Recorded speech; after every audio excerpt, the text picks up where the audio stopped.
Hey everyone, welcome back to the Real Estate Rundown here with Marcy, where we meet with top professionals in our real estate industry, and we got a show prepared for you today. Stay tuned.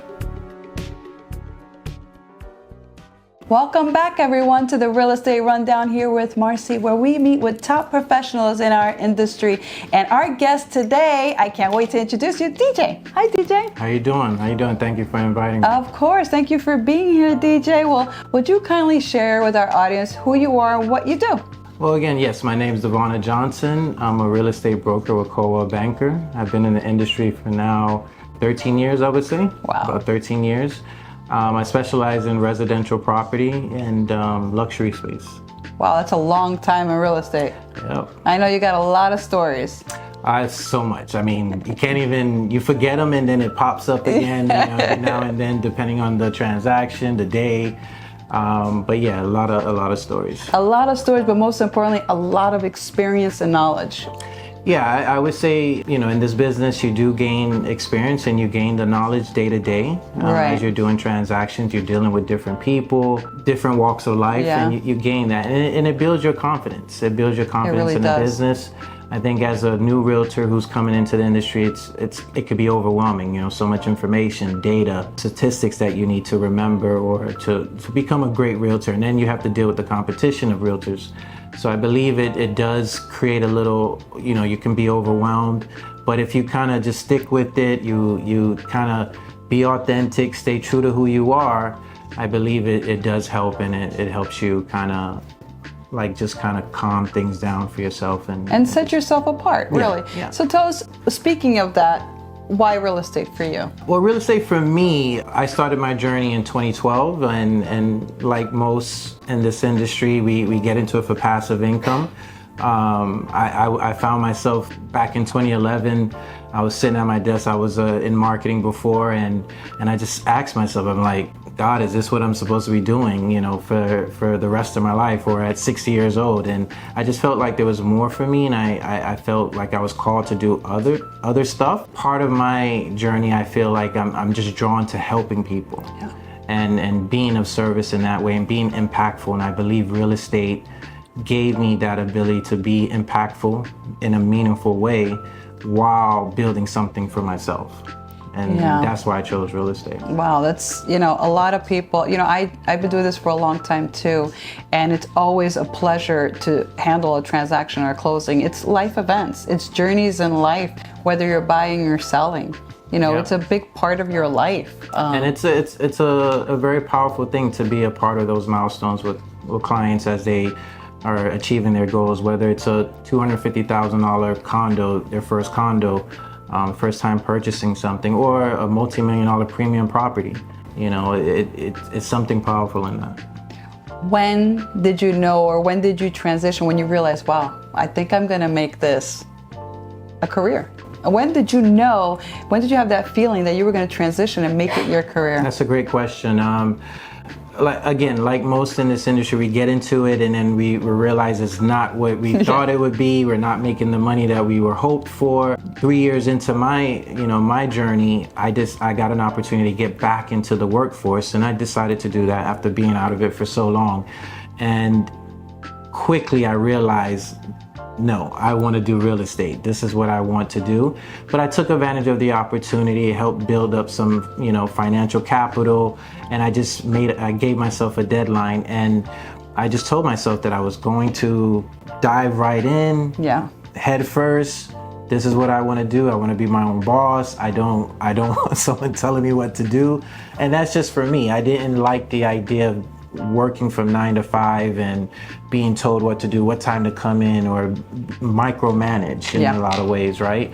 So for me, I just decided that, in 2017, I was gonna go head first. I was very strategic in the partners I chose to work with, hence worldwide title.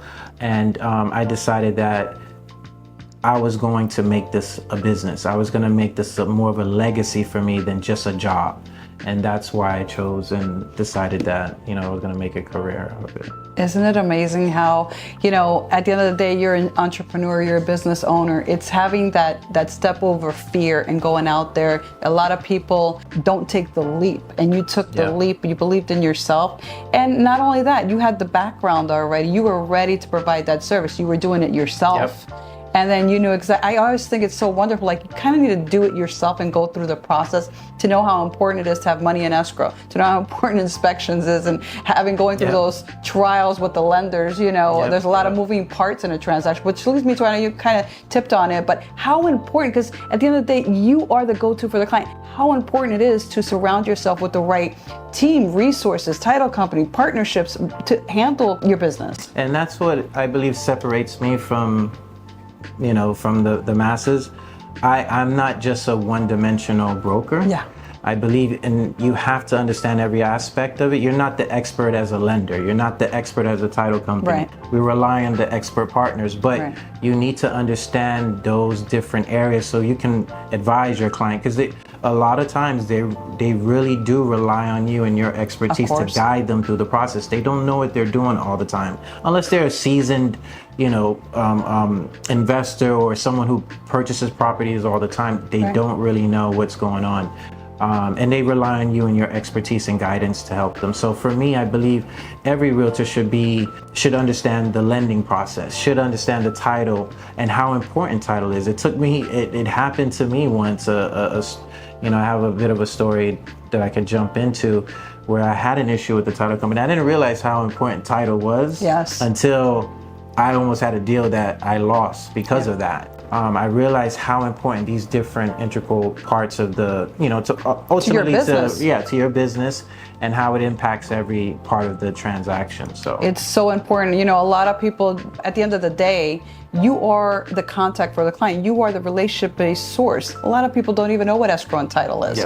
We are an escrow state, and so they count on the professional realtor to guide them through these different expertise. And of course, it's good to have knowledge, but have those trusted, reliable sources that guide you, because at the end of the day, it doesn't matter what happens. They're always going to go back to you, and they're not going to choose you, And so it's a lineage of referrals, I believe, when you have a client, of the extension of referrals you get with great service and provide, in your business, right? Yeah, absolutely. Let's move over now again to your specific niche of like how you cater to your clients, whether it be buyers and sellers. Well, my sector is residential, where I specialize more in the high-end sector of business, luxury space, if you will. For me, I leverage data, I leverage statistics to help advise my clients. I'm able to negotiate, understand the statistics behind us, and leverage that information along with technology to help secure a deal for my client. Well, let's talk about, because you're very modest. You're not a real estate agent. You are a broker. You're a broker agent. You have all these designees for, luxury negotiations. All these skills, educated skills and licenses that are under your belt to help, future buyers either list or buy. So it's good. It's important that our audience knows that you are the go-to person when they're looking for that trusted advisor when it comes to these things.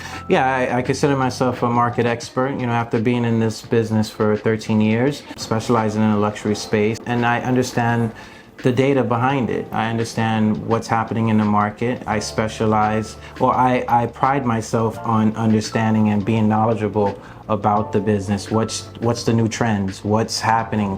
What's causing, a soft market? What's causing a frenzy in the market, whether it's interest rates? And, I rely on my partners too. I try to stay engaged with them, whether it's my lending partner, my title partner, to understand what's going on. Are they getting a lot of contracts? Things slowing down a little bit. So I think, not everybody, you don't figure it all out once you get in, but as you get your footing under you and you start to understand how you can make a difference in the day-to-day, I think it's just all about gaining the knowledge and just learning. You have to learn. You didn't make it yet. Every deal you learn something new. I think that's all a part of the growth, and that's what I love about real estate. It's always changing. and it's constant growth in that. Such beautiful thing, because I've been in this for so long, and every day it's a great attitude to have, and every day I learn something new. Yeah. Nothing is ever above me, but it's like everything I learn something new and I'm so grateful for that experience or learning something new or knowledge, and surrounding yourself with people like you who are out there. I'm not a realtor, so I count on expert and people around me to guide me or to even refer somebody, and who knows how to handle the market and help the client in every way, Yeah. So I really appreciate that. Thank you. No, Devana. thank you. I appreciate you as well. Thank you so much. Well, how can people reach you? Well, you can reach me at 305-812-1669, or you can reach me if you're on Instagram or social media at Devana Johnson, Devana Johnson. Very simple. Thank you for being here. No, thank you for inviting me again. And thank you everyone for watching, and see you on the next one. Bye-bye. Bye.